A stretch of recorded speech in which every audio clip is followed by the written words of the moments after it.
আসসালামু আলাইকুম এভরিওয়ান, সবাই কেমন আছেন? আশা করি সবাই ভালো আছেন। আল্লাহর রহমতে পরিবার নিয়ে আমিও বেশ ভালো আছি। আবারও নতুন আরেকটা ভিডিও নিয়ে চলে আসলাম তোমাদের মাঝে। সকাল সকাল ফজরের নামাজ পড়েই কিন্তু আমি পাকের ঘরে চলে আসি রান্না করার জন্য, কারণ গ্যাসের প্রচুর সমস্যা, খুব তাড়াতাড়ি গ্যাস চলে যায়।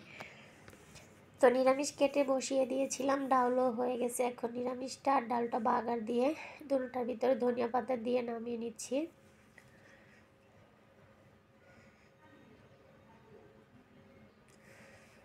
কারণ আমি ধনিয়া পাতা খেতে অনেক বেশি পছন্দ করি। যখন ধনিয়া পাতার সিজন তখন আর কি অনেক বেশি করে খাই, আর যখন একটু সিজন কম তখন তো অনেক দাম বেশি, তখন আর কি দেখা যায় মানে বেশি টাকা দিয়ে অল্প একটুই ধনিয়া পাতা দেয়, তখন আর কি একটু কম কম করে খাই এই আর কি। আর আমার কণ্ঠটা শুনে তোমরা ঠিক বুঝতে পারতেছো, আমার কিন্তু প্রচুর ঠান্ডা লেগেছে। এত ঠান্ডা কি আর বলবো, ঠান্ডা অনেক দিন ধরে লাগছে, ভালোই হচ্ছে না। তো নিরামিষ ডাল আর ভাত হয়ে গেছে, আমি শশাগুলো কেটে রেখেছি। তো রান্নাটা হয়ে গেছে, এখন টেবিলে সাজিয়ে রাখলাম।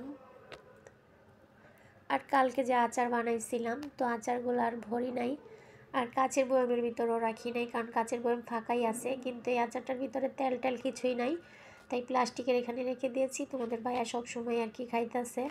তো রান্নার পরে দেখো কতগুলো থালা বাসন হয়, তো থালা বাসনগুলো ধুয়ে আর চুলার পাটটা পরিষ্কার করে নিচ্ছি। তো হলুদ মরিচের ডিব্বাগুলো ধুয়ে নিলাম, আর জায়গার জিনিসগুলো জায়গায় রেখে দিচ্ছি, কারণ রান্নার পরে রান্নাঘরটা গুছিয়ে নিলে অনেকটাই কাজ তাড়াতাড়ি হয়। তো আমি কিন্তু মাঝে মাঝে আর কি ট্রাই করি যে কোন কাজটা আগে করলে বেশি সুবিধা হয় আর কোনটা পরে করলে সুবিধা হয়। তো দেখি আর কি রান্নার পরে রান্নাঘরটা গুছিয়ে বের হয়ে গেলে আর তেমন একটা কাজই থাকে না, তো এই কারণে দেখা যায় রান্নাঘরটা আগে পরিষ্কার করে নিই। তো থালা বাসনগুলো আমি কিন্তু সবসময় মাঝে পরিষ্কার করে এই জায়গাটাতে রেখে দিই, ডালাটা ভিতরে, তো শুকায় থাকে আর কি, ব্যবহার করতে অনেক বেশি ভালো লাগে। তারপর চুলাটাও পরিষ্কার করে নিয়েছি। আমি কিন্তু চুলাটা প্রতিদিন পরিষ্কার করি, একদিনও মিস করি না, সব সময় এরকম সুন্দর করে পরিষ্কার করে নিই। তো ফাইনালি পাকের ঘরটা সুন্দর মতো গোছগাছ করে নিয়েছি। আর এদিকে তোমাদের সাথে একটা মজার দৃশ্য শেয়ার করি। সকালবেলা আমি রান্নার ফাঁকে ফাঁকে আমার রুমগুলো কিন্তু গোছগাছ করে নিয়েছি, এখন শুধু ঝাড় দেওয়া আর মোছা বাকি আছে।